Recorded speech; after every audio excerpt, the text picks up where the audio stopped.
So what I'm going to show you here is something that I actually need. I'm going to put in practice, put in work. But this is how you should be tackling business requirements, business needs, and as of June, July 2025. Once you have a framework, and what I'm going to show you is how to build an AI agent on the Power Platform using Azure AI Foundry, right? This is something that we almost close to perfected with a great foundation, reusable pattern to where when the need come up, we can build it versus searching the internet, finding something to buy, adding more per user per month subscriptions, potentially, you know, sacrificing our data or putting our data in a compromising position because we're sending it out to be hosted on someone else's system, right? So with this pattern, we build these things, these agents on top of this reusable platform. We're able to snap these out as business requirements come up, and all of our data, all of our calls to the AI, LLM, everything that we need is secure and confined within our Azure tenant as well as our Microsoft 365 tenant. So let's go. What is this going to look like? So what we need to build is a event agent. And basically, this is an agent who's going to be in charge of an event. This is real world. We're actually having this Saturday with our real estate investment group. And what's needed is that we're going to have 2 property walkthroughs, and we're scheduled to be there at a certain time. There's certain things that's going to happen in between one time frame. There's another transition to a different property between another time frame, and then we're going to actually wrap up. So I need to notify 300 members and on SMS because that's the most effective way to communicate with this group. They're not on email like office workers. They're always on the go. They live by their phone. They hardly ever use laptops. So SMS is the right thing for them. So what does this look like? Okay, so the first thing I need to do is that I have a roster that's in Excel today, right? I need to take that roster and then bring it into a SharePoint list. This is going to be really straightforward. Microsoft has really simplified this process and it's actually a joy to do. Now, once I have this SharePoint list, I've already have this prompt catalog, right? So I have a prompt catalog that handles all of our AI solutions, all of our AI agents. Their prompts are here. Even multi-agent solutions, each agent has their own prompt. So what I'm gonna have to do for this particular one, I need a prompt to tell it what it's doing. Like you are an event coordinator, you need to manage events, and then I need another prompt to tell it for this particular event, right? And I'm gonna fuse these two together, right? But I do want to separate them because this one is my reusable. Anytime we have an event, this will always be true. Every individual event will have its own prompt, which I will add here. And usually once the event's over, I can remove this prompt. So I'll probably just replace this for the individual event. All right. So here's my prompt catalog. Just put that in as P, right? So once I have the prompt catalog, the other thing I have to do is call, and these are all reusable systems, the LLM that's stored in Azure AI Foundry. We're going to use Azure OpenAI. I think we're going to use whoever we have access to. I know we have access to O1, but if we have access to O3, I'm going to run this through the O3 model. Okay. And this is because I got certain restrictions and I want this to be tight. So I don't, which model, all this other good stuff, we can debate that later. But for my intents and purposes, if O3 is available, I'm using that. If O1 is available, I'm going to use that. All right. So now we have this list, we have the catalog, we have the AI, and what else we need to do? Oh, we need an SMS sender, right? So let's just put here, this is going to be our SMS engine. Now, this event, the benefit of having a event coordinator, an AI event coordinator, is that not only can it personalize the message based on the member and their interests, their points, and things like that, which we're not going to take advantage of here because I don't have that data here. All I have in this data is their name, first name, last name, email address, phone number, right?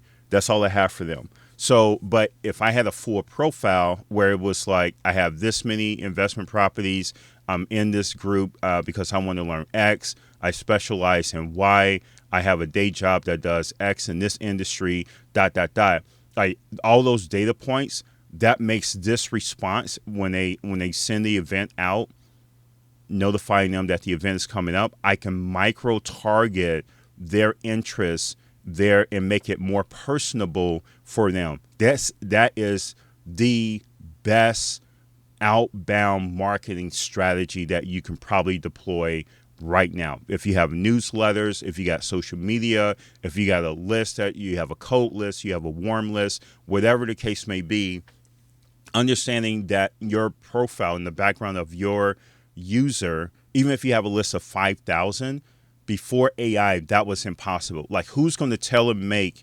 5,000 messages to a cold list? For most of the, like pre-2025, that was a waste of our time. Now, 2025 and forward, that's going to be the norm, right? To get people to respond, you have to be targeted and tailor-made to their interests. Make sense? Okay, so we're not going to take advantage of that. So our outbound is going to be generic, but what we will take advantage of is the incoming. Because this is an AI, we're going to send the message out. They're going to receive it. And I'm going to tell them it's DeShon AI, so they know it's not me personally. But they may reply back and say, thanks, or harden, or like it, or have questions. Where, will we go to a restaurant afterwards? That's something we normally do, right? So we walk a property, we analyze it, we walk another property, we analyze it. Then there's like a networking happy hour, apps and drinks, that type of deal afterwards. It could be a 4, 6, 8-hour day for some people, right? So they may ask that question. The event coordinator is going to answer that. My phone is not going to ring at all. No one's going to text me directly at all. And I'm going to manage all 200 or 250, whatever the count is, users using the AI. And when I show up, they're going to have their questions answered. I didn't get bombarded with all these little questions, and we're going to be ready to go. Okay, what does this look like? Let's go ahead and get into the technical deep dive. So that's the business requirement. That's the use case. How do we pull this off? Okay, so get that list of members. Again, that came from that Excel file. So we're going to get that loaded in. This is going to happen in seconds. Once we have that list, I'm going to have a Power Automate that needs to send out the initial request. Now watch this. When we send this initial request out, we have to be very intentional about that. Again, we have all these email blasts, contact us, or constant contact, and MailChimp, and HubSpot and Salesforce, like sending out massive emails and bombarding people and spamming people and giving them all this other stuff. I say all that to say there are filters and guardrails outside in the wild that track this stuff.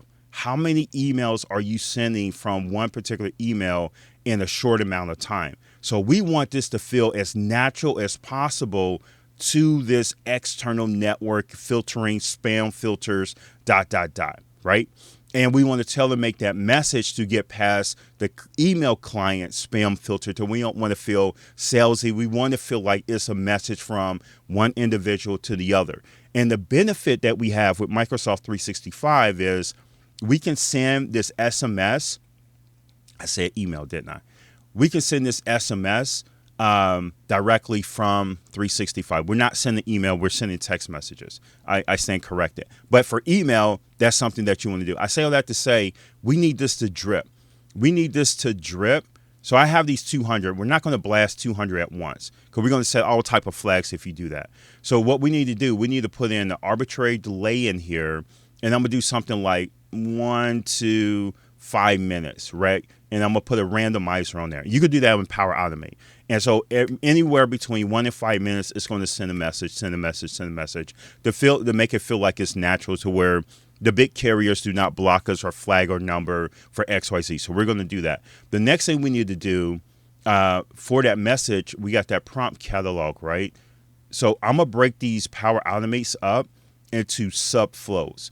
I like to call them sub-agents in the 2025 AI craze, right? Everything's an agent. Everything's our agentic architecture or MCP or whatever jargon you want to use.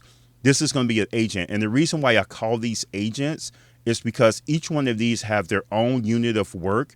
They're independent of the overall solution. And the caller, this is my business flow, right? This is the thing that's unique for the solution. These guys are reusable across many solutions. This is how you get that fractional response or this fractional output. This is how you go from business concept to something ready to use in a matter of time, in short order, very short order. These agents or subflows can call each other, right? They're not independent. They're independent, right? They're not dependent on each other. So you can create this network of agents calling each other without getting that recursive fashion, right? So we're going to put that together. The other thing we need to do, okay, so we get our prompt. So I have an agent that's responsible for the prompt. Prompt in this generic sense. Again, we have two prompts, right? We have the system prompt, and then we have the individual message prompt. This agent doesn't care, right? The caller understands that. The agent has no idea. It's just looking at it from a common denominator. All I need to do is get a prompt. I know where to get the prompt. I know how to get the unique prompt based on some type of key, and then return that down. I love this because right now we're using the SharePoint list for our prompt catalog. We can move this to Dataverse. We can move this to SQL. We can move this to wherever, and it has zero impact for the hundreds of agents that's using it.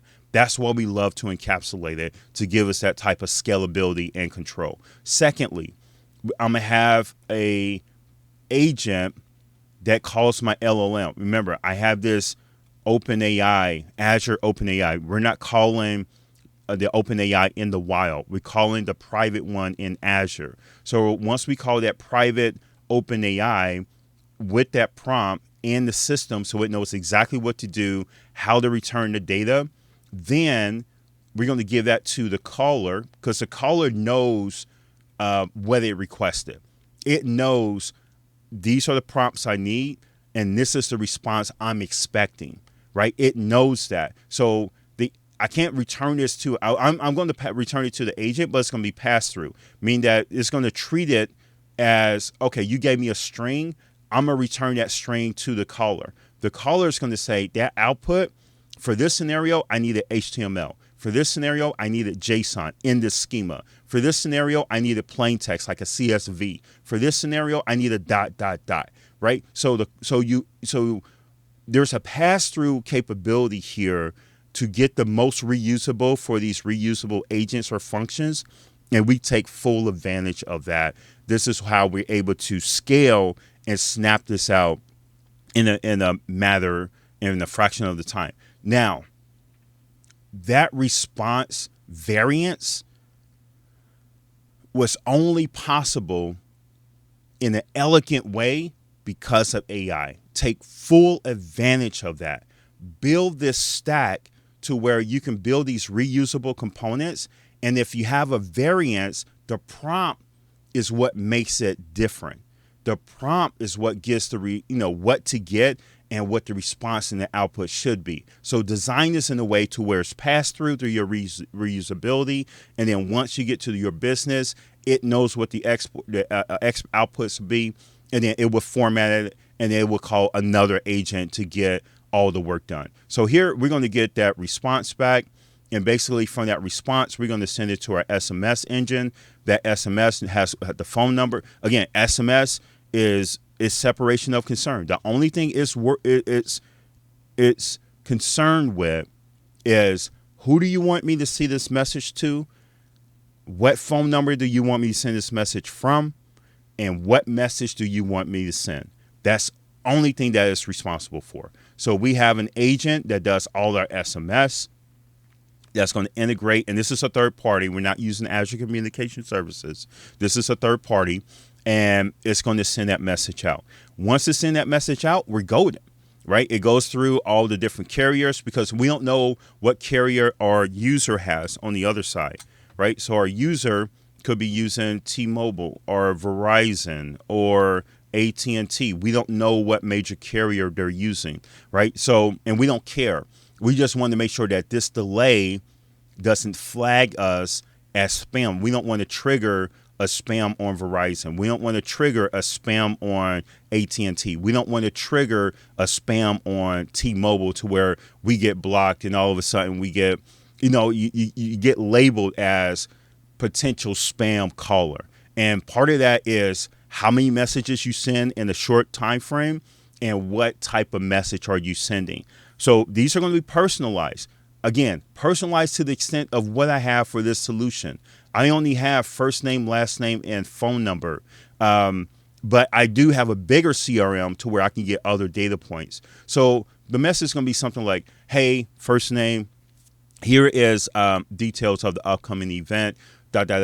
See you Saturday at 10, right? And they may respond back and say, oh, cool, thank you so much.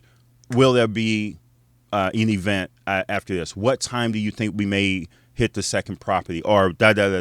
So we have to have another flow, right? This is why I use a third party because they're going to respond back to that third party. I'm using ClickSend, no promo for ClickSend. I'm actually looking to replace them because I think they're very expensive for what they do. So I'm using ClickSend. ClickSend handles that.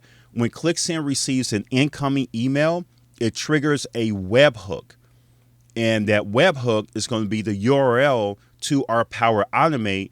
And once it's in Power Automate, we're golden because we know, like, once you in Power Automate, you're in our wheelhouse. We have the connector framework. I can do something with SharePoint. I can do something with Oracle, SQL. I can do something with Dataverse. I can create files. I can, like, as soon as you take a third party and you get into my world and we're Power Automate, game over.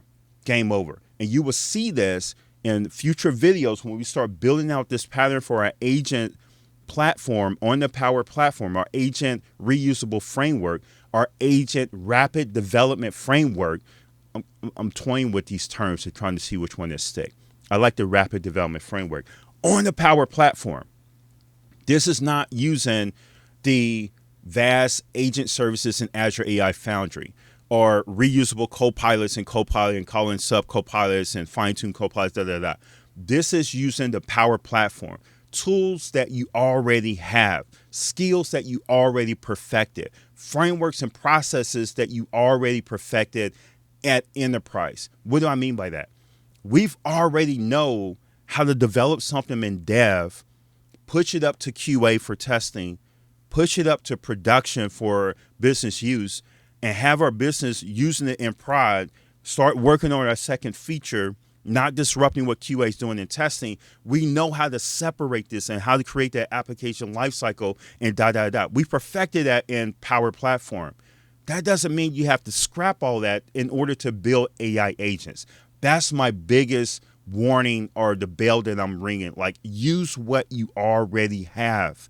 Don't get slowed down trying to learn a new tech, perfect a new tech, build frameworks and patterns and practices around the new tech. Get into this AI thing, solve these business problems ASAP. That's what we're going to do. This is the video. This is what we're building. The next one's going to be super technical and deep dive. See you in the next video. Let's go.